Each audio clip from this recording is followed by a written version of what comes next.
Delhi cars ಬಗ್ಗೆನೇ ಯಾವಾಗಲೂ ಹೇಳ್ತಾ ಇರ್ತೀಯ. ನಮ್ಮ ಬೆಂಗಳೂರು ಕಾರ್ಸ್ ಬಗ್ಗೆ, ನಮ್ಮ ಕರ್ನಾಟಕದ ಕಾರ್ಸ್ ಬಗ್ಗೆ ಯಾಕೆ ನೀನು ಹೇಳಲ್ಲ? ನಿನಗೇನು ದೊಡ್ಡ ರೋಗ? ಯಾಕೆ ನಮ್ಮೂರು ಕಂಡ್ರೆ ನಿನಗೆ ಆಗಲ್ವಾ? ಹೀಗೆಲ್ಲ ಅಂದ್ಕೊಂಡಿರ್ಬೋದು, ನೀವು ಅಂದಿರ್ತೀರ ಗೊತ್ತು. ಬಟ್ ಇವತ್ತು ಯಾಕೆ ನಾನು ದೆಹಲಿ ಕಾರ್ಸು ಅಥವಾ HR ಕಾರ್ಸ್ ಅಥವಾ ಅದರ್ ಸ್ಟೇಟ್ ವೆಹಿಕಲ್ ನಾನು ತೊಗೊಳ್ಳಿ ಅಂತ ಏನು ಪ್ರಮೋಟ್ ಮಾಡ್ತೀನಿ ಅಂತ ನೀವು ಅಂದ್ಕೊಂಡಿದ್ದು. ಆ್ಯಕ್ಚುಲಿ ನಾನು ಪ್ರಮೋಟ್ ಏನು ಮಾಡಲ್ಲ, ಬಟ್ ಅದ್ರ ಬಗ್ಗೆ ಇನ್ಫಾರ್ಮೇಷನ್ ಕೊಡ್ತಾ ಇರೋದು. ಯಾಕೆ ನೀವು ಇಲ್ಲಿನ ವೆಹಿಕಲ್ಗಳನ್ನ ಸಜೆಷನ್ ಮಾಡಲ್ಲ ಅನ್ನೋದ್ರ ಬಗ್ಗೆ ಈ ಒಂದು ವಿಡಿಯೋದಲ್ಲಿ ಪೂರ್ತಿಯಾಗಿ ನನ್ನ ಪ್ರಾಸ್ಪೆಕ್ಟಿವ್ ಏನಿದೆ, ನನ್ನ ಫುಲ್ ಸಂಪೂರ್ಣ ಸಂಕ್ಷಿಪ್ತವಾಗಿ ನಿಮ್ಮ ಹತ್ರ ಹೇಳ್ತೀನಿ. ಪ್ರಾಬ್ಲಿ ಅವಾಗ ನಿಮ್ಗೆ ಸ್ವಲ್ಪ ಹೆಲ್ಪ್ ಆಗ್ಬೋದು ಅಂತ ಅಂದ್ಕೊಳ್ತೀನಿ. ಓಕೆ, ವೀಡಿಯೋದಲ್ಲಿ ಮುಂದುವರೆಕ್ಕಿಂತ ಮುಂಚೆ ನಿಮ್ಮಲ್ಲಿ ಯಾರಿಗಾರು ಹೊರಗಡೆ ಸ್ಟೇಟ್ ವೆಹಿಕಲ್ಸ್ಗಳು ಅಥವಾ ಕರ್ನಾಟಕದ ವೆಹಿಕಲ್ಗಳು ತೊಗೋಬೇಕು, ಟ್ರಾನ್ಸ್ಪೋರ್ಟೇಷನ್, ರಿಜಿಸ್ಟ್ರೇಷನು, ಟ್ಯಾಕ್ಸ್ ಪೇಯಿಂಗ್ ಆಗಿರಲಿ, ಅಥವಾ ಗಾಡಿ ಚೆಕಿಂಗ್ ಆಗಲಿ, ಇನ್ಸ್ಪೆಕ್ಷನ್ ಆಗಿರಲಿ, ಹಿಸ್ಟ್ರಿಗಳು ತೆಗೆಯೋದಾಗಿರಲಿ, ಅಥವಾ ಬೆಂಗಳೂರು ಟು ಮೈಸೂರು, ಮಂಗಳೂರು ಹೀಗೆ ಬೇರೆ ಕಡೆ ಕಾರ್ಗಳನ್ನ ಟ್ರಾನ್ಸ್ಪೋರ್ಟೇಷನ್ ಮಾಡೋಕ್ಕಾಗಿರಲಿ, ದಯವಿಟ್ಟು ಈ ನಂಬರ್ನ ಕಾಂಟ್ಯಾಕ್ಟ್ ಮಾಡಿ ಅಂತ ಹೇಳ್ತಾ ವೀಡಿಯೋನ ಕಂಟಿನ್ಯೂ ಮಾಡ್ತಾ ಹೋಗೋಣ. First of all Bengaluru used cars ಬಗ್ಗೆ ಮಾತಾಡ್ತಾ ಹೋಗೋಣ. ಆಬ್ವಿಯಸ್ಲಿ ನಮ್ಮ ಸೌತ್ ಇಂಡಿಯಾದಲ್ಲಿ, ಅದರಲ್ಲೂ ಕರ್ನಾಟಕದಲ್ಲಿ, ಅದರಲ್ಲೂ ಬಹಳ ಮುಖ್ಯವಾಗಿ ಸೌತ್ ಕರ್ನಾಟಕದಲ್ಲಿ, ಅದರಲ್ಲೂ ಕೂಡ ಬೆಂಗಳೂರು, ಮೈಸೂರು, ತುಮಕೂರು, ಕೋಲಾರ, ಚಿಕ್ಕಮಗಳೂರಲ್ಲೇ ಬಿಡಿ, ಈ ಥರ ಭಾಗದಲ್ಲಿ ಇದೆಲ್ಲ ಫ್ಲ್ಯಾಟ್ ಏರಿಯಾಸ್. ಇದರಲ್ಲೆಲ್ಲ ನಿಮ್ಗೆ ರಫ್ ರೋಡ್ಗಳಾಗಿರಲಿ ಅಥವಾ ಸಮುದ್ರ ಹತ್ತಿರ ಇರೋದು ಗುಡ್ಡಗಾಡೋ ಪ್ರದೇಶಗಳು ನಿಮಗೆಲ್ಲ ಅಷ್ಟು ಸಿಗೋದಿಲ್ಲ.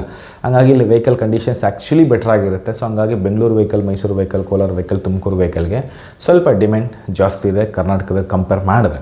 ಈ ಕರ್ನಾಟಕದಲ್ಲೇ ನೋಡಿ ತುಂಬ ಕಡೆ ಇದೆ. ಈಗ ಬೀದರ್ ಆ ಕಡೆ, ಬಿಜಾಪುರ ಆ ಕಡೆ ಸ್ವಲ್ಪ ಹೀಟ್ ಜಾಸ್ತಿ ಇರ್ತದೆ, ಹ್ಯುಮಿಡಿಟಿ ಜಾಸ್ತಿ ಇರ್ತದೆ. ಅದೇ ನಿಮ್ಗೆ ಮಂಗಳೂರು ಕಡೆ ಹೋದರೆ ಅಲ್ಲೂ ಹ್ಯುಮಿಡಿಟಿ ಜಾಸ್ತಿ ಇರುತ್ತೆ, ಮತ್ತು ಸಾಲ್ಟ್ ಕಂಟೆಂಟ್ ಜಾಸ್ತಿ ಇರ್ತಾರೆ, ರಸ್ಟಿಂಗ್ ಇಶ್ಯೂಸ್ಗಳು ಜಾಸ್ತಿ ಇರುತ್ತೆ. ಇನ್ನು ಚಿಕ್ಕಮಗಳೂರು, ಮಡಿಕೇರಿ ಹೋದಾಗ ಗುಡ್ಡಗಾಡ ಪ್ರದೇಶಗಳು, ಚಾಸಿಸ್ ಡ್ಯಾಮೇಜ್ಗಳು ತುಂಬ ಆಗಿರುತ್ತೆ, ರಫ್ ಆ್ಯಂಡ್ ಟಫ್ಗಳು ಜಾಸ್ತಿ ಆಗುತ್ತೆ, ಟೈರ್ಗಳೆಲ್ಲ ಹೋಗ್ಬಿಟ್ಟಿರ್ತದೆ, ಸಸ್ಪೆನ್ಷನ್ ಇಶ್ಯೂಸ್ಗಳು ಇರುತ್ತೆ. ಹೀಗೆ ಒಂದೊಂದು ಜಾಗದಲ್ಲಿ ಒಂದೊಂದು ಥರ ಗಾಡಿಗಳಿರ್ತದೆ. ಬಟ್ ಈ ಥರ ಬೆಂಗಳೂರು ಗಾಡಿಗಳಲ್ಲಿ ಏನು ಪ್ರಾಬ್ಲಮ್ ಅಂತ, ಇಂಜಿನ್ ಸ್ಟ್ರೆಸ್ ಜಾಸ್ತಿ ಇರುತ್ತೆ, ಜಾಸ್ತಿ ಬಂಪರ್ ಟು ಬಂಪರ್ ಜಾಸ್ತಿ ಓಡಿಸಿರ್ತಾರೆ, ಸ್ಕ್ರ್ಯಾಚಸ್ಗಳು, ಡೆಂಟ್ಸ್ಗಳು, ಆಕ್ಸಿಡೆಂಟ್ಗಳು ಇದೆಲ್ಲ ಈ ಕಡೆ ಕಾಮನ್ಗಳು. ಸೊ ಹಂಗಾಗಿ ಈ ಥರ ಸಿನಾರಿಯೋ ಇಲ್ಲಿ ಇದೆ, ಸರಿನಾ? ಏನೇ ಆಗಿರಲಿ ಕೂಡ ದಟ್ ಈಸ್ ಸೆಕೆಂಡ್, ಅದೆಲ್ಲ ಕಡಿಮೆ ಇರ್ತದೆ. ಬಟ್ ಏನೇ ಆಗಿದ್ರು ಕೂಡ ಇಲ್ಲಿನ ವೆಹಿಕಲ್ಗೆ ಡಿಮ್ಯಾಂಡ್ ಜಾಸ್ತಿ ಇರುತ್ತೆ, ಬಿಕಾಸ್ ಇಲ್ಲಿ ರೋಡ್ ಟ್ಯಾಕ್ಸ್ ಕೂಡ ಜಾಸ್ತಿ ಇರುತ್ತೆ, ಮತ್ತು ಗಾಡಿನೂ ಕೂಡ ಹಾಗೆ ಮೈಂಟೈನಿಂಗು ಮಾಡಿರ್ತಾರೆ. ಇಲ್ಲಿ ನಿಮಗೆ ಬೆಟರ್ ಟು ಅದರ್ ಸ್ಟೇಟಿಗೆ ಕಂಪೇರ್ ಮಾಡಿದ್ರೆ, ಎಸ್ಪೆಷಲಿ ನಾರ್ತಿಗೆ ಕಂಪೇರ್ ಮಾಡಿದ್ರೆ ನಿಮಗೆ ಸೌತ್ ಇಂಡಿಯಾದಲ್ಲಿ, ಅದರಲ್ಲೂ ಕರ್ನಾಟಕದಲ್ಲಿ ಗಾಡಿನ ತುಂಬ ಚೆನ್ನಾಗಿ ಮೈಂಟೈನ್ ಮಾಡಿರ್ತಾರೆ. ಬಟ್ ಇಲ್ಲಿ ಏನಾಗುತ್ತೆ ಅಂತ ಹೇಳಿದ್ರೆ, ಇಲ್ಲಿ ಯೂಸ್ಡ್ ಕಾರ್ ವೆಹಿಕಲ್ಸ್, ಉದಾಹರಣೆಗೆ XUV 500 ತೊಗೊಳ್ಳೋಣ. XUV 500 ನಿಮಗೆ ಎಕ್ಸ್-ಶೋರೂಮ್ ಪ್ರೈಸ್ ನಿಮಗೆ ಒಂದು 12 ಲಕ್ಷ ಅಂತಲೇ ಅಂದ್ಕೊಳ್ಳೋಣ. 12 ಲಕ್ಷ ನಿಮ್ಮ ಟ್ಯಾಕ್ಸ್ 15 ಲಕ್ಷ ಅಂತ ಅಂದ್ಕೊಳ್ಳಿ. 15 ಲಕ್ಷದ ಗಾಡಿ 2020 ನೀವು ತೊಗೊಂಡಿದ್ರೆ ಈಗಾಗಲೇ 5 ವರ್ಷ ಮುಂಡ ಮುಚ್ಕೊಂಡು ಹೋಗಿದೆ. ಈ 5 ವರ್ಷದಲ್ಲಿ ಅದರ ಸೇಲ್ಸ್ ಕಮ್ಮಿ ಎಷ್ಟಾಗಿರಬೇಕು? ಅಷ್ಟು 50% ಬಿದ್ದಿರಬೇಕು. 15 ಲಕ್ಷದಲ್ಲಿ ಎಷ್ಟು? ಅರ್ಧ ಅಂದರೆ 7.5 ಲಕ್ಷ. ಬಟ್ ನಮ್ಮಲ್ಲಿ ಏನು ಮಾಡ್ತಾರೆ, ಅದನ್ನು 15 ಲಕ್ಷದ ಗಾಡಿನ ಇನ್ನೂ 12 ಲಕ್ಷಕ್ಕೇ ಇಲ್ಲಿ ಮಾರ್ತಿರ್ತಾರೆ. ಇವತ್ತಿಗೂ 2020 ಇಸ್ವಿ W10 ಅಥವಾ 11 ಗಾಡಿಗಳು ಇವತ್ತಿಗೂ ಇಲ್ಲಿ 11, 12, 13 ಲಕ್ಷಕ್ಕೂ ಮಾರುವಂಥ ಅಭಿಮಾನಿಗಳು ಇಲ್ಲಿದ್ದಾರೆ, ಓಕೆನಾ? ಇದೇ ಗಾಡಿ ನಿಮಗೆ, ಇದೇ W11, ಇದೇ 2020 ಮಾಡಲು, ಅದೇ ನೀವು ಅಲ್ಲಿ ಹೋದರೆ ನಿಮಗೆ 7.5 ಲಕ್ಷಕ್ಕೆ 8 ಲಕ್ಷಕ್ಕೆ ಸಿಕ್ಕಿಬಿಡುತ್ತೆ. ರೈಟ್? ಆರಾಮಾಗಿ ಸಿಗುತ್ತೆ, ಏನು ಪ್ರಾಬ್ಲಮ್ ಇಲ್ಲ. ಓಕೆ, ಅದೇ ನೀವು ಅಲ್ಲಿಂದ ತಂದಿಲ್ಲಿ ರೀನಂಬರಿಂಗ್ ಎಲ್ಲ ಮಾಡಿಸ್ಕೊಂಡು 1.5 ಲಕ್ಷ ಅಂತಲೇ ಅಂದ್ಕೊಳ್ಳಿ, ರೀನಂಬರಿಂಗ್ ಎಲ್ಲ ಮಾಡಿಸ್ಕೊಂಡ್ರು ಕೂಡ ನಿಮ್ಗೆ ಹತ್ತಿರ 10 ಲಕ್ಷದೊಳಗೆ ಮುಗಿದೋಗುತ್ತೆ. 10 ಲಕ್ಷ ಇಲ್ಲಿ 13 ಲಕ್ಷ ಅಲ್ಲಿ ನೀವು ಹೆಚ್ಚು ಕಮ್ಮಿ 2 ರಿಂದ 3 ಲಕ್ಷ ರೂಪಾಯಿ ಸೇವಿಂಗ್ಸು. ಬೇಡಪ್ಪ ಗಾಡಿ ಸಮಸ್ಯೆ ಇದೆ, ಅದು 1 ಲಕ್ಷ ಕಿತ್ತಾಕ್ಬಿಡಪ್ಪ, 2 ಲಕ್ಷ ರೂಪಾಯಿ ಅಷ್ಟು ನೀವು ಹೆಚ್ಚು ಕಡಿಮೆ ಸೇವ್ ಮಾಡಬಹುದು. ನಾನು ಹೇಳಿದ್ದು ಟ್ರಾನ್ಸ್ಪೋರ್ಟೇಷನು, ರೀನಂಬರಿಂಗು ಇದೆಲ್ಲ ಸೇರಿ ಎಲ್ಲ ಇನ್ಕ್ಲೂಡೆಡ್ ಆಗಿ ನೀವು ಹೆಚ್ಚು ಕಡಿಮೆ 1.5 ಲಕ್ಷ ಆದರೂ ಮಿನಿಮಮ್ ನೀವು ಸೇವ್ ಮಾಡ್ಬೋದು.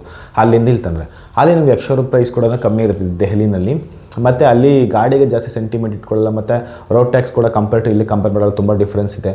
ಸೊ ಹಂಗಾಗಿ ನಿಮಗೆ ಅಲ್ಲಿ ಪ್ರೈಸ್ ಆಲ್ವೇಸ್ ಕಮ್ಮಿ ಇರುತ್ತೆ. ಸೊ ಹಂಗಾಗಿ ಈ ಒಂದು ಉದ್ದೇಶಕ್ಕೋಸ್ಕರ ಅಲ್ಲಿ ನಿಮ್ಮದು NCR ಕ್ಯಾಟಗರಿಗೆ ಬರೋದ್ರಿಂದ ಸೊ ಅಲ್ಲಿ ನಿಮಗೆ ಗಾಡಿದು ವ್ಯಾಲ್ಯೂ ಅಷ್ಟಿರೋದಿಲ್ಲ. ಸೊ ಹಂಗಾಗಿ ಬಹಳ ಕಡಿಮೆ ಬೆಲೆಗೆ, ಅದರಲ್ಲೂ ಸ್ಪೆಷಲಿ 10 ವರ್ಷಕ್ಕಿಂತ ಕಡಿಮೆ, 10 ವರ್ಷದಿಂದ ಆ ಕಡೆ ಇರೋ ವೆಹಿಕಲ್ಗಳು ಇನ್ನೂ ಕಮ್ಮಿ ಬೆಲೆಗಳಲ್ಲಿ ನಿಮ್ಗೆ ಸಿಗುತ್ತೆ. ಅಥವಾ ಒಂದು 7-8 ವರ್ಷ ಹಳೆಯ ಗಾಡಿಗಳು ಕೂಡ ಇನ್ನೂ ತೀರಾ ಕಮ್ಮಿ ಬೆಲೆಗೆ ಸಿಗ್ತವೆ. ಬಟ್ ನಮ್ಮದ್ರಲ್ಲಿ FC-ನೇ 2-3 ಸಲ ರಿನ್ಯೂ ಆಗಿಲ್ಲ ಗಾಡಿಗೆ ಕೂಡ ಹಾಕೊಂಡು ರುಬ್ತಾ ಇರ್ತಾರೆ ರೇಟ್ಗಳನ್ನ, ಇರೋ ರೇಟೆಲ್ಲ ಹಾಕೊಂಡು FC ಮಾಡಿಸು ಓಡಿಸ್ತಾನೆ ಇರ್ತಾರೆ. ಅಲ್ಲೆಲ್ಲ FC ಇರಲಿ, ಒಂಚೂರು ಮಿಸ್ಟೇಕ್ ಆದರೂ ಕೂಡ ಗಾಡಿನೇ ಎತ್ಕೊಂಡು ಸೀಸ್ ಮಾಡಿಬಿಡ್ತಾರೆ. ಇಲ್ಲಿನ ಥರ ನಡೆಯಲ್ಲ, ಅದು ನಡೆಯುತ್ತೆ. ಬಟ್ ಕಂಪೇರ್ ಟು ಸ್ವಲ್ಪ ನಿಮಗೆ ಟ್ರಾಫಿಕ್ ರಿಲೇಟೆಡ್ ಸ್ವಲ್ಪ ತುಂಬ ಸ್ಟ್ರಿಕ್ಟ್ ಇದೆ. ಊರಿಗೆ ಅಲ್ಲಿ ಹೋಗಿ ಬಂದುಬಿಟ್ರೆ ಅದೇನೇನು ಕಟ್ಕೊಂಡ್ಬಿಡ್ತದೋ ಗೊತ್ತಿಲ್ಲ, ಹಂಗಾಗ್ಬಿಟ್ಟಿತ್ತು. ಓಕೆ, ಎನಿವೆ ಈ ಒಂದು ಸಿನಾರಿಯೋಗಳಲ್ಲಿ ಪ್ರೈಸ್ ಆಬ್ವಿಯಸ್ಲಿ ಅಲ್ಲಿಗೂ ಇಲ್ಲಿಗೂ ತುಂಬ ಡಿಫ್ರೆನ್ಸ್ ಇರುತ್ತೆ. ಸಿಂಪಲಾಗಿ ಹೇಳಬೇಕು ಅಂತ ಹೇಳಿದ್ರೆ, ನೀವು ಅಲ್ಲಿಂದ ಗಾಡಿನ ಇಲ್ಲಿಗೆ ತಂದುಬಿಟ್ಟು ರೀನಂಬರಿಂಗೆಲ್ಲ ಮಾಡಿ ಎಲ್ಲ ಜನರ ಸರ್ವಿಸು ಟ್ರಾನ್ಸ್ಪೋರ್ಟೇಷನ್ ಎಲ್ಲ ಕಳೆದು ಎಲ್ಲ ಮಾಡಿದ್ರು ಕೂಡ ಹೆಂಗೆ ಒದ್ಲಾಡೋರು ಕೂಡ ದೊಡ್ಡ ಗಾಡಿಗಳಲ್ಲಿ 1-1.5 ಲಕ್ಷ ರೂಪಾಯಿವರೆಗೂ ನೀವು ಸೇವ್ ಮಾಡಬಹುದು. ಸಿಂಪಲ್ ಅಷ್ಟೇ. ಓಕೆ, ಅದೇ ನೀವು ಇಲ್ಲಿ ಏನಾಗುತ್ತೆ ಅಂತ ಹೇಳಿದ್ರೆ, ಗಾಡಿ ಸಿಂಗಲ್ ಓನರ್ ಅಂತಲೇ ಹೇಳ್ತಾರೆ, ಬಟ್ ಅದು ಎರಡನೇ ಅವನ ಹತ್ರ ಇರ್ತದೆ. ಅವನೊಂದು ಸ್ವಲ್ಪ ಉಳಿಸಿರ್ತಾನೆ, ಇದು ಮಾಡಿಸ್ಕೊಂಡಿರಲ್ಲ, ರಿಜಿಸ್ಟ್ರೇಷನ್ ಮಾಡಿಸ್ಕೊಂಡಿರಲ್ಲ, ಇನ್ನೊಬ್ಬನು ಕೊಟ್ಟಿರ್ತಾನೆ. RTO ಸೈನ್ ಇರ್ತದೆ, 2023 ಇರ್ತದೆ ಸೈನ್, ಪಾಪ ಮಾಡಿಕೊಟ್ಬಿಟ್ಟಿರ್ತಾನೆ ಫಸ್ಟ್ ಓನರು. ಇವನು 13ಕ್ಕೆ ಇವನ ಹತ್ರ ಬರ್ತದೆ, ಇವನು ಮಾಡಿಸ್ಕೊಂಡಿರಲ್ಲ, ಇನ್ನೊಂದು 6 ತಿಂಗಳು ಉಜ್ಜಾಡ್ತಾನೆ, ಇನ್ನೊಬ್ಬನು ಕೊಡ್ತಾನೆ, ಅವನೊಂದು 6 ತಿಂಗಳು ಉಜ್ಜಾಡ್ತಾನೆ, ಹಿಂಗೆ ಕೊಟ್ಕೊಂಡು 4ನೇ ಓನರ್ 5ನೇ ಓನರ್ ಇರ್ತದೆ. ಆಸೆಲ್ ಮಾತ್ರ ಒಂದೇ ಓನರು. ನಾನು ಎಷ್ಟೊಂದು ಕರ್ನಾಟಕ ಗಾಡಿಗಳನ್ನ ನೋಡಿ ಬೇಜಾರು ನಗಬೇಕು ಅಲ್ಬೇಕು ಗೊತ್ತಿಲ್ಲ. ಆರ್ಸಿನಲ್ಲಿ ಮಾತ್ರ ಫಸ್ಟ್ ಓನರು. ಗಾಡಿ ನೋಡ್ರೆ ಅವನು ಯಾರೋ ಚಿಕ್ಕಪ್ಪನ ಮಗ, ಇವನು ದೊಡ್ಡಪ್ಪನ ಮಗ, ಫ್ಯಾಮಿಲಿದು ಗಾಡಿ, ಕಂಪ್ನಿ ಗಾಡಿ, ನಾನು ಮಾಡಿಸ್ಕೊಂಡೆ, ನಮ್ಮ ಚಿಕ್ಕಪ್ಪ ಸತ್ತಾಗ್ಬಿಟ್ರು, ನಾನೇ 2ನೇ ಓನರು. ನಗಬೇಕು.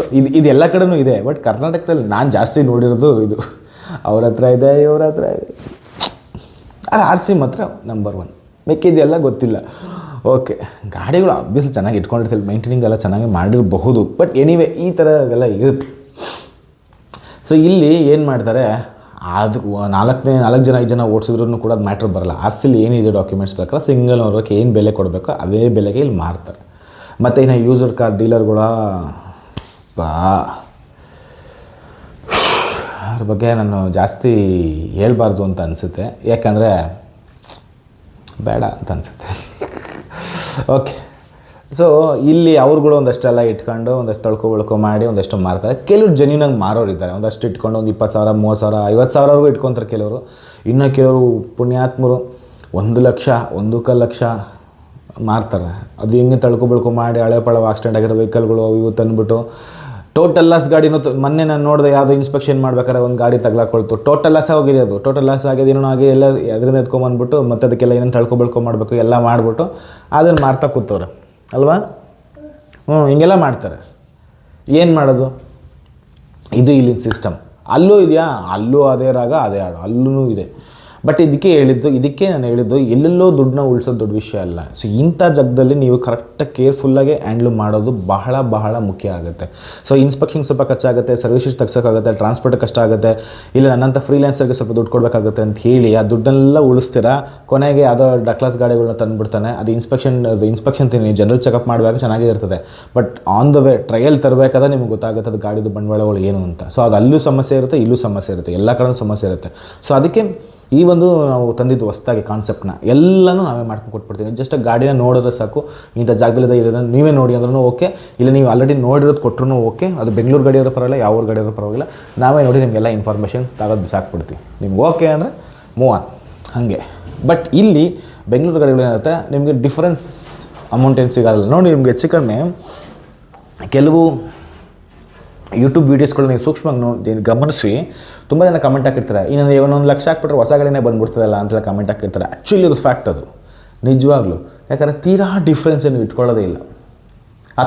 ಅದು ಶೋರೂಮ್ ಶೋರೂಮ್ ಪ್ರೈಸಲ್ಲಿ 12 ಲಕ್ಷ ಇರ್ತದೆ, ಇನ್ನೊಂದು 10 ಲಕ್ಷಕ್ಕೆ ಮಾರ್ತಾರೆ. ಇನ್ನು 1 ಲಕ್ಷ 2 ಲಕ್ಷ ಹಾಕ್ಬಿಟ್ರೆ ಹೊಸ ಗಾಡಿನೇ ಬಂದುಬಿಡ್ತದೆ. ಈ ಥರ ಇಲ್ಲಿ ಮಾರ್ತಾರೆ. ಇಲ್ಲಿ ಯೂಸ್ಡ್ ಕಾರ್ಸ್ಗೆ ಡಿಮ್ಯಾಂಡು ವಿಪರೀತ, ಸ್ಪೆಷಲಿ ಲಾಕ್ಡೌನ್ ಮೇಲೆ ವಿಪರೀತ ಜಾಸ್ತಿ ಹೋಗಿದೆ. ಅದು ಹೆಂಗಿದೆ, ಯಾವ ಲೆವೆಲ್ ಜಾಸ್ತಿ ಆಗಿದೆ ಅಂತ ಹೇಳಿದ್ರೆ, ಆಲ್ಮೋಸ್ಟ್ ಸ್ವಲ್ಪ ದುಡ್ಡು ಹಾಕ್ಬಿಟ್ರೆ ಹೊಸ ಗಾಡಿನೇ ಬಂದುಬಿಡ್ತದೆ. ಫಸ್ಟ್ ಒಂದವರು ಹಾಕ್ಬಿಡ್ತೀರಾ, ವಾರಂಟಿ ಕೊಡ್ತಾರೆ, ಎಲ್ಲನೂ ಕೊಡ್ತದೆ, ನೀವು ಬಿಲ್ಡಪ್ ತೊಗೋಬೋದು ಹೊಸ ಗಾಡಿ ಅಂತೇಳಿ ಸಿಕ್ಬಿಡ್ತದೆ. ಬಟ್ ಇದು ಆ್ಯಕ್ಚುಲಿ ಇಲ್ಲಿನ problem. But other state specially Delhi NCR ಲಿಮಿಟಲ್ಲಿ ಏನಿರ್ತೀವಿ ಈ ಗಾಡಿಗಳು HR ಡೆಹರಾಡೂನ್ ಗಾಡಿ ಅಂದರೆ UK ಗಾಡಿ, UP ಗಾಡಿಗಳು, PBನಲ್ಲಿ ಏನು ಅಷ್ಟೊಂದು ಕಮ್ಮಿ ಏನು ಸಿಗೋಲ್ಲ. ತುಂಬ ಜನ PB ಗಾಡಿ ಇವಾಗ ಕೇಳಿದ್ರೆ PB ಗಾಡಿಯಲ್ಲಿ ಅಷ್ಟೊಂದು ಕಮ್ಮಿ ತೀರಾ ಡಿಫ್ರೆನ್ಸ್ ಆಗೋಲ್ಲ, ಒಂದು ಲೆವೆಲ್ ಜಾಸ್ತಿನೇ ಇರ್ತದೆ. So better DL, HR, UK, UP ಈ 4 ಸ್ಟೇಟ್ಗಳಲ್ಲಿ ಏನಿದೆಯೋ ಇವುಗಳು ನಿಮಗೆ compare to Karnataka vehicle compare ಮಾಡಿದ್ರೆ ಯೂಸ್ಡ್ ಕಾರ್ಸ್ ನಿಮಗೆ ಅಲ್ಲಿ ಬಹಳ ಕಡಿಮೆಗೆ ಸಿಗುತ್ತೆ.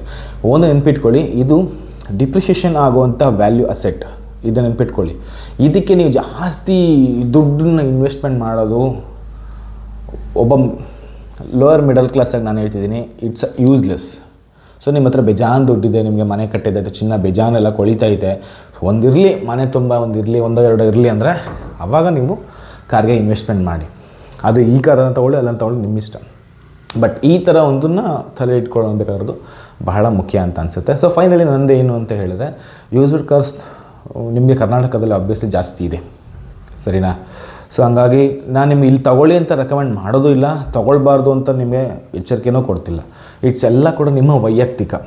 ಸೊ ತುಂಬ ಜನ ನೀವು ಕೇಳಿ ಡೀಲೆಲ್ಲ ಕೇಳಿ, ನಾನು ಡೆಲ್ಲಿ ಗಾಡೀಲಿ ಇಲ್ಲೇನು 6 ಲಕ್ಷ ಹೇಳ್ತೀಯ, ಡೆಲ್ಲಿನಲ್ಲಿ 4 ಲಕ್ಷ ಸಿಗ್ತದೆ ಅಂತ ನೀವು ಹೇಳಿ ನೋಡಿ ಈ ಡೈಲಾಗ್ನ.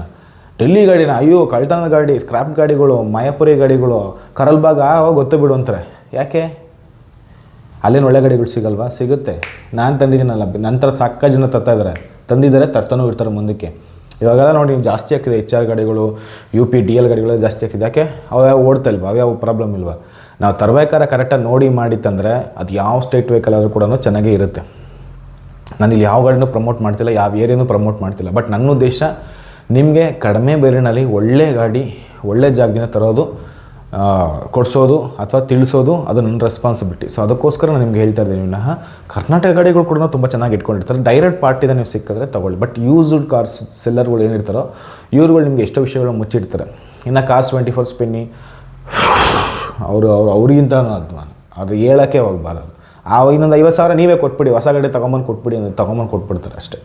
ಇನ್ನೇನು ರೇಟಲ್ಲಿ ಇನ್ನೇನು ಉಳಿತಾಯ ಆಗುತ್ತೆ? ಯೂಸ್ಡ್ ಗಾಡಿಗೆ ಹೋಗೋದಕ್ಕೋಸ್ಕರನೇ ಹೋಗೋದೇನಕ್ಕೆ, ಒಂದಷ್ಟು ಕಡಿಮೆ ವರ್ಕೌಟ್ ಆಗಲಿ, ಒಂದು ಸ್ವಲ್ಪ ವರ್ಷ ನನಗೆ ಎಕನಾಮಿಕಲಿ ಪ್ರಾಬ್ಲಮ್ ಇದೆ ಅನ್ನೋದಕ್ಕೋಸ್ಕರ ಯೂಸ್ಡ್ ವೆಹಿಕಲ್ ಹೋಗೋದು. ನೀವು ಅದು ಆಲ್ಮೋಸ್ಟ್ ಸಿಮಿಲರ್ ಟು ಹೊಸ ಗಾಡಿಗೆ ಪ್ರೈಸೇ ಇಟ್ಟರೆ ಯಾವನ್ ತೊಗೊಳ್ತಾನೆ? ಸೊ ಇದು ಅಷ್ಟೇ, ಬೇರೆ ಏನಿಲ್ಲ.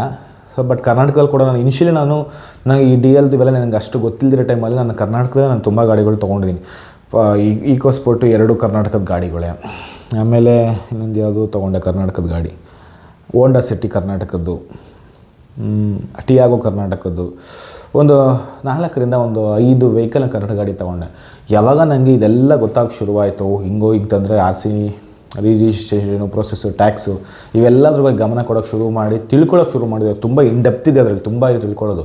ಮೋಸ್ಟ್ಲಿ ನನಗೆ ಗೊತ್ತಿರೋದು ಸ್ವಲ್ಪ ಅನಿಸುತ್ತೆ, ಇನ್ನೂ ಎಷ್ಟೊಂದಿದೆ ಡೀಪಾಗಿರೋದಿದೆ. ಅವೆಲ್ಲ ಅರ್ಥ ಆದ್ಮೇಲೆ ನನಗೆ ಅನಿಸ್ತು, ಹೌದಲ್ವಾ, ನಮಗೆ ಬೇಕಾದ ಜೆನ್ಯೂನ್ ವೆಹಿಕಲ್ ಅಷ್ಟೇ, ಕಂಡೀಷನ್ ಇರೋ ವೆಹಿಕಲ್ ಅಷ್ಟೇ. ಅದು ಎಲ್ಲಿಂದ ಅದರಂತೆ ನಾವು ಟ್ಯಾಕ್ಸ್ ಕಟ್ತೀವಿ, ನಾವೇನು ಕಳ್ತನ ತಂದಿಲ್ಲ. ತುಂಬ ಜನ ಡೆಲ್ಲಿ ಗಾಡಿ ಕಮ್ಮಿ ಏನಿಲ್ಲ, ಅಲ್ಲಿ ನೀವು ಟ್ಯಾಕ್ಸ್ ಎಲ್ಲ ಕಟ್ಟಿದ್ರೆ ನಿಮ್ಗೆ ಉಳಿಯೋದು 1 ಲಕ್ಷ 1.5 ಲಕ್ಷ ಸೇವಿಂಗ್ಸ್ ಆಗುತ್ತೆ ಅಷ್ಟೇ. ನಿಮಗೆ ತೀರಾ ಬೇಜಾನು ಉಳಿತಾಯ ಆಗ್ಬಿಡೋದಿಲ್ಲ. ಇದು ನನ್ನ overall perspective Karnataka versus Delhi ಗಾಡಿಗಳ್ದು. ಇಷ್ಟೇ ನನಗೆ ಅನಿಸಿದ್ದು ಇಷ್ಟೇ. ಸೊ ಇಲ್ಲಿನ ಗಾಡಿ ತೊಗೊಂಡ್ರೆ ನಿಮಗೆ ಸ್ವಲ್ಪ ಜಾಸ್ತಿ ಪ್ರೈಸ್ ಆಗುತ್ತೆ. ನಿಮ್ಗೇನು ಬೆನಿಫಿಟ್ ಇದೆ ಅಂತ ಹೇಳಿದ್ರೆ, ನಿಮಗೆ ಗೊತ್ತಿರೋಂಥ ಜಾಗ. ಈಗ ಉದಾಹರಣೆಗೆ ನಾನು ಇರೋದು ಈಗ ನಾನು ರಾಜಾಜಿನಗರದಲ್ಲಿ ಇದ್ದೀನಿ ಅಂದರೆ, ನನಗೆ ಇಲ್ಲಿ ಯಾವುದು ಪಕ್ಕದಲ್ಲಿ XYZ used car showroom, pre owned car showroom ಇದ್ದರೆ ಅಲ್ಲಿ ಹೋಗ್ತಂದರೆ ನಮ್ಮ ಮನೆ ಇದೆ ಅಂತ ಹೇಳಿದ್ರೆ ಒಂದು ಸ್ವಲ್ಪ ಕಾಷನ್ ಆಗ್ತಾನೆ. ಮತ್ತು ನಮಗೇನೋ ಪ್ರಾಬ್ಲಮ್ಸ್ ಆಯ್ತು ಅಂದರೆ ನಾವು ಕೇಳಬಹುದು, ರೈಟ್? ಬಟ್ ಅದೇ ನೀವು ಹೊರಗಡೆ ತಂದಾಗ ನಿಮ್ಗೆ ಕೇಳುವಂಥ ಚಾನ್ಸಸ್ ತುಂಬ ಕಡಿಮೆ. ಕೇಳಿದ್ರೆ ನಿಮಗೆ ರೆಸ್ಪಾನ್ಸ್ ಸಿಗೋದು ಚಾನ್ಸಸ್ ಕಡಿಮೆ. ಇದಷ್ಟೇ. ಇದು ನನಗನ್ಸುತ್ತೆ ಇದೊಂದೇ ನಿಮಗೆ ಬಿಟ್ಟರೆ ಬೇರೆ ಇನ್ನೇನೂ ಇಲ್ಲ. ಯಾಕಂದರೆ ನಿಮಗೆ ತುಂಬ ಜನ ಹೇಳ್ತಾರೆ ಕ್ರೈಮಲ್ಲಿ ಇನ್ವಾಲ್ವ್ಮೆಂಟ್ ಆಗಿದ್ದರೆ, ಟ್ರಾಫಿಕ್ ವೈಲೇಷನ್. NOC ಕೊಡಬೇಕಾದಾಗ ಅವೆಲ್ಲ ನೋಡಿ ಮಾಡಿನೇ ಕೊಡೋದು. ಸುಮ್ಮನೆ ಕೊಡೋದಿಲ್ಲ, ರೈಟ್? ಅದು ಯಾವುದೇ RTO ಆಗಿರಲಿ, NOC ಕೊಡಬೇಕಾದ್ರೆ ಆ ಗಾಡಿಗೆ ಸಂಬಂಧಪಟ್ಟಂತಹ ಯಾವುದೇ ಕೆಟ್ಟ ದಾಖಲೆಗಳು ಕೂಡ ಅವ್ರ ಹತ್ರ ಇರಬಾರ್ದು. ಅದು 500 ರೂಪಾಯಿ ಫೈನ್ ಆಗಿರಲಿ, 1000 ರೂಪಾಯಿ ಫೈನ್ ಆಗಿರಲಿ, ಇಲ್ಲ ಯಾವುದೇ ಕ್ರೈಮ್ ಇನ್ವೆಸ್ಟಿಗೇಷನಲ್ಲಿ ಪಾರ್ಟಿಸಿಪೇಟ್ ಆಗಿದ್ರು ಕೂಡ ಅದಕ್ಕೆ NOC ಇಶ್ಯೂಸ್ ಮಾಡಲ್ಲ. ಇದೆಲ್ಲ ಇರುತ್ತೆ. ಇದೆಲ್ಲ ಕೊಟ್ಟು ರಿಜಿಸ್ಟ್ರೇಷನ್ ಪ್ರೊಸೆಸ್ ಎಲ್ಲ ಮಾಡಿ ಟ್ಯಾಕ್ಸ್ ಎಲ್ಲ ಕಟ್ಟಿದ ಮೇಲೆ ನೀವು ಅಧಿಕೃತವಾಗಿ ಅದಕ್ಕೆಲ್ಲನೂ ಏನಂತಾರೆ ಹಕ್ಕಿಗೆ ನೀವೇ ಹೊಣೆಗಾರಿಕೆ ಆಗೋಗಿರ್ತೀರ. ಸೊ ಹಂಗಂದಮೇಲೆ ಅದು ಚೀಪ್ ಅಂತ ನೀವು ಯಾಕೆ ಅನ್ಕೋ? ಡೆಲ್ಲಿ ಕಾರ್ಸ್ ಚೀಪ್ ಅಲ್ಲ. ಅದು ಯಾರನ್ನ ಹೇಳಿದ್ರೆ ಅವ್ರಿಗೆ ಬುದ್ಧಿ ಇಲ್ಲ ಅಂತ. ಅಲ್ಲೂ ಕೂಡ ಎಕ್ಸ್ಪೆನ್ಸಿವ್ ಆಗಿದೆ, ಅಲ್ಲೂ ಕೂಡ ಸೂಪರ್ ಆಗಿರೋ ಕ್ವಾಲಿಟಿ ಗಾಡಿಗಳಿದೆ. ಮರ್ಸಿಡೀಸು, BMW ಎಲ್ಲನೂ ಕೂಡ ಇದೆ. ನನಗನ್ಸುತ್ತೆ